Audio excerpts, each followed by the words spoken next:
Hey everybody, it's Kalaghar here and welcome back. Let's start the show, shall we? So, just a quick recap on where we left off the last time. Well, Grond was dead, and he now was a mountain range in the Grand, and he had released the Furies. Botaan yet lives, and that's not good. But Grond's death did more than just create a fancy mountain range. As I also said in the previous video, it created beings called Colossals. They were made from the largest chunks that were stripped off of Grond's body. These Colossals were massive beings. They were not as great as Grond, however, but there were many of them. And Agrama saw this and was filled with hope that they would be able to defeat the Evergrowth once and for all. What Agrama did was that he took the broken pieces of Grond's body and fashioned Titan discs, infusing them with the energy of the Titans. And he fashioned these plates, these discs, onto the bodies of the Colossals, like armor plates. This, in turn, infused the Colossals with immense powers and resilience, increased their strength by tenfold. It made them go Super Saiyan, so to speak. And however, one thing was that when all this went on, the Spore Mount Botaan and his followers had free reign over Draenor. They tried to undo all the things that Grond had done. And so they did. But the Colossals, they were ready to march on war. However, Agrama could not stay and watch because nearby planet he felt a ripple in the space-time in the Great Dark Beyond, and there was no mistake, it was the Constellar that died. The Constellar is a being of pure starlight, more or less, and they were charged with overseeing the Titan planets, and it was the death of one of them, and for one of them to die was a dire omen. So Akrama, he told the Colossals that he charged them with defeating the Evergrowth and bring order to the planet. And then he was on his merry way to go check out why the Constellar had died. And so he said goodbye and tapped his toes, and then he flew off. He told the Colossals that that he would be back someday, but sadly he was never to see Draenor ever again. However, the Colossals would never know of Agrama's fate. They fully believed that he would return one day, and they had to get their task done before he did, so that he could be proud of them and look upon them with favor. I assume they saw him as some kind of god, as the Pantheons rightfully were to most. What they did was they were charged with defeating Botaan and the Evergrowth, and so they did. But what they did was they debated. Agrama had told them the strengths and weaknesses of the Spore Mounts, and they debated the Colossals. They debated about what was the best course of action. Going into the heart of the mountain, so to speak, into the heart of the Evergrowth to try and battle Botan would be suicide. It would never work.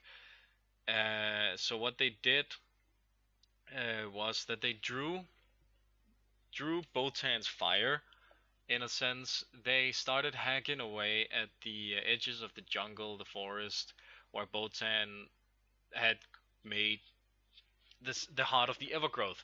And just as they expected, Botan was too bold and too arrogant, and he came for them. The Colossals, they retreated into the barren and craggy wastelands that were not consumed by the Evergrowth, possibly Grond, but we won't know that for sure. And that's where they began their fight against him. And Botan, he took the bait, seeing the Colossals as nothing but pale imitations of the great Grand Grond.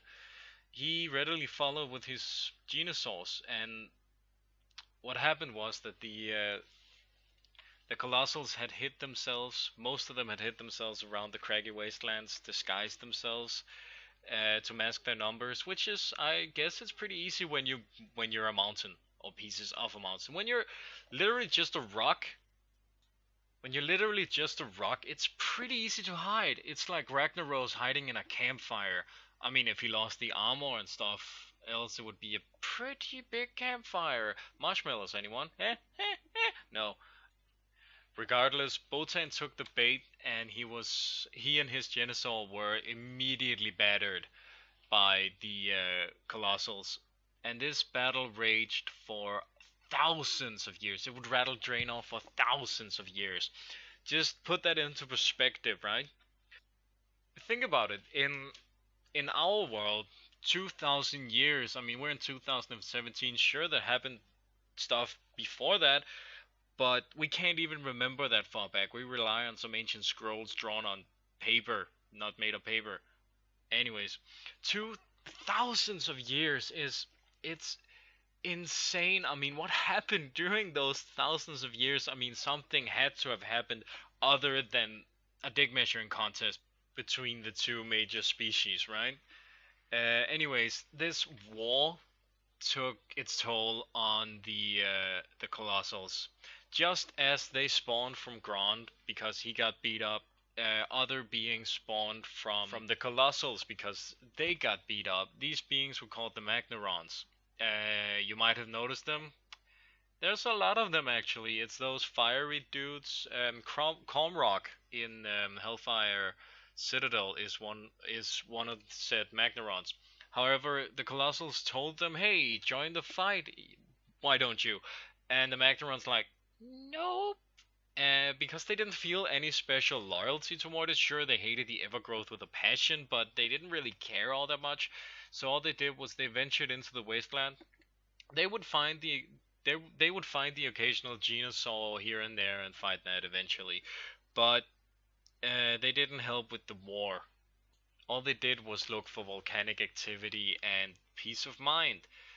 With the Colossals' numbers dwindling, they had to do something drastic to defeat Botan, and that's exactly what the Colossals did. Something drastic.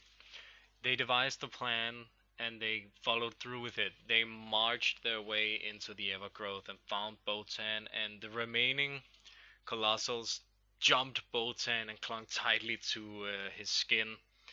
And in unison, they exploded the Titan relics that Agrama had put in place of them. And this sent a ripple through the entirety of Draenor, not just the Evergrowth, but every living creature on the planet and even the planet itself. After Botan's death, he became Farallon. You remember Farallon? The place that Blizzard said that they would give us to explain Netherstorm, but they never did. Oh, guess what? Farallon is a dead dude. Interesting, right? Regardless of this, the plant life would never become the same in Draenor because of this.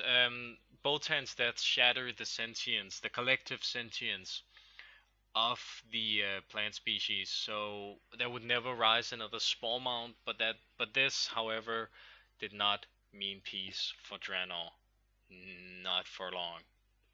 Hey everybody, just a quick outro to thank you for watching my video. I swear to God I will do something better than this, but hey, I just recently started on this and I wanted to thank you personally, so hey Billy, thank you. Cheers.